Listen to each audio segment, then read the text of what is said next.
কথাটা কিন্তু একদম সত্যি। ব্যাগে মানুষ বাজার করে, তারপর ব্যাগে পয়সার ব্যাগের বলে না ব্যাগে টাকা, সেইটাই আজকে সত্যি হতে চলেছে। যাই হোক, সকাল সকাল তোমরা কেমন আছো? আজকে কী কী করছি তোমাদের দেখাচ্ছি। আজকে রবিবার, তাই ভাবছি একটু টিফিন হবে আর একটু মটন নিয়ে আসবো, তাই যাচ্ছি। আর আমাদের লিফট নাই, কিন্তু আমরা সিঁড়ি দিয়েই যাই এরভাবে। আর আমার বাইকটা বার করে নিলাম। বাইক না না না না আমার গাড়িটা সাইকেল, আর গাড়ি আমাদের ওই যে আছে চাপা দেওয়া। তালাটা তাড়াতাড়ি করে খুলছি, কখন যাবো বাজার।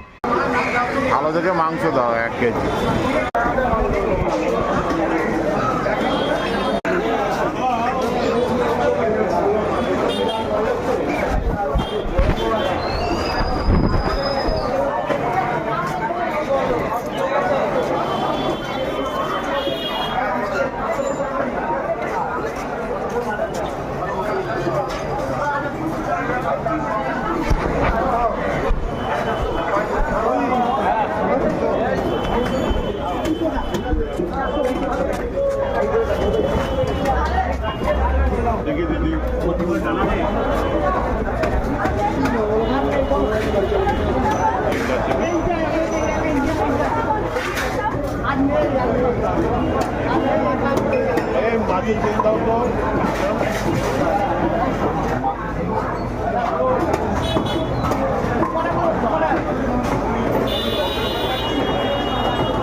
কাটাগুলো 80 টাকা।